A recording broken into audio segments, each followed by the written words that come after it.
started drag, or started cross-dressing for Halloween, like many queens do, and then I started going out in Glasgow. I started like seeing all the drag nights that existed here, well, back when there was one, and I realised that I'm pretty good at it, so I started doing it more, and that's what kind of grew from there, really. Started doing Lacy rain drag like 2.5 years ago. Before that, I did other things. I cross-dressed, or I played female characters in plays, or I did bits and pieces. But yeah, Lacy was born in August 2014, 13, don't know, 2.5 years ago. I host and perform at 2 shows in Glasgow each week, which I establish with my group of friends. They're both quite different. Mother Tucker is more about the concepts and the themes. We have a concept and theme each week. It's about being artistic and creative, and like Mother Tucker is really to push the boundaries of drag.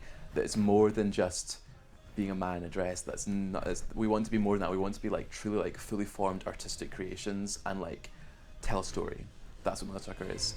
Suck is the closing name. It's a bit fun. It's a kind of club night. It's having a laugh.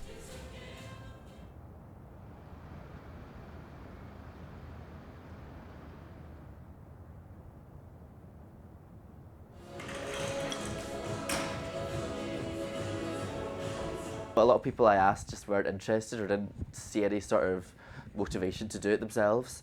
So then I went onto Tumblr and searched Glasgow drag queen, and the only thing that came up was October. So I was like, right, you'll do. Messaged her, and then I met the others through running these nights and running different things in the scene. People would show up, and then we'd meet them through there. It's lots of things. It's the quality of the queens we have. The group of queens that I'm with, we are probably the highest standard of queens in Glasgow. We take it very seriously. Rujazzle reflects all the things that I'm interested in. Like, I like being quite fashionable. I like being quite kind of artsy, and a little bit like rock and roll as well. That's what I kind of like being. But I think I do not take myself very seriously. Like, in my performances, it's very campy and stupid, and I don't try and be some like pretentious.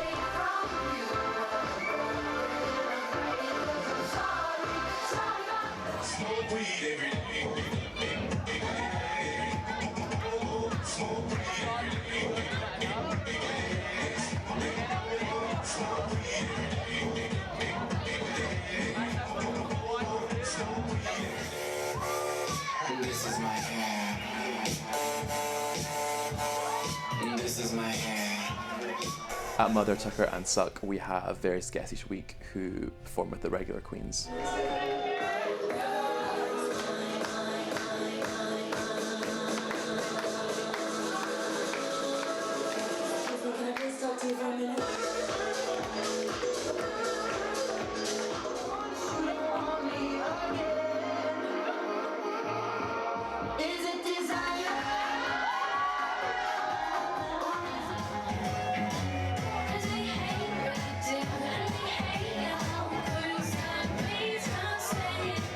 So at Mother Tucker, I would usually do a live version of my fashion corner.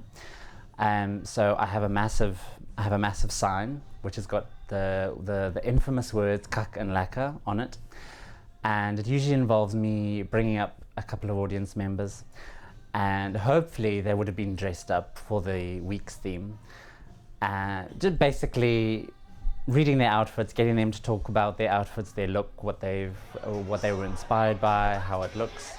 I would like to perfect my stand-up comedy. I haven't done that in quite a while, but I'd like to perfect that and get that down to a regular thing. And being involved with Mother Tucker allows me to do that, allows me to bring in an element of a different performance style from what all of the other queens do, because they will mostly either sing live or lip sync. So for me to do a stand-up routine, it kind of breaks the show up a bit, which I think is quite good for the audience as well.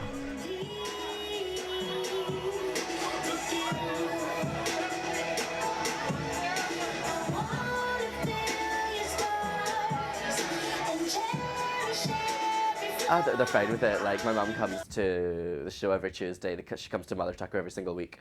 Because it's not Mother Tucker without your mother. And yeah, my family come to whatever gigs they can. They're all fine with it now. It was a bit, I think they were just confused as to what my motivation was to do it to begin with. And then once they saw it was, because I think part of them was concerned that I was trans or that I wasn't happy in my own life and dissatisfied in some way or going through some sort of crisis. And then when this stuff started, they're like, okay, she obviously doesn't want to be a geometric pattern. That's not her authentic life.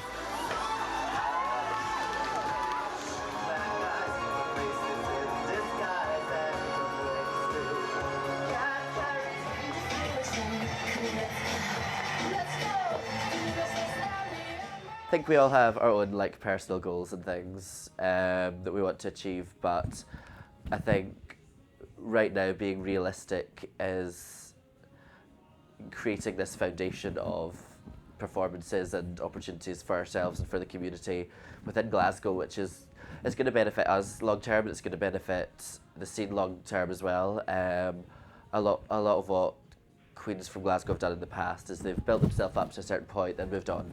And I don't really care to do that. I'm quite happy living here. It's where like my life is. I want Glasgow to be a good drag centre, and yeah, that's my plans for the future. Unless my EP gets picked up, then in which case I'm out. No. My EP Black Eye is available on iTunes and Spotify, but it's better if you buy it on iTunes. I would say go for it. No matter how stupid you think your idea is, go for it. Believe in yourself and find it within yourself to do what you want to do. And because at the end of the day, the only person that you need to please is yourself.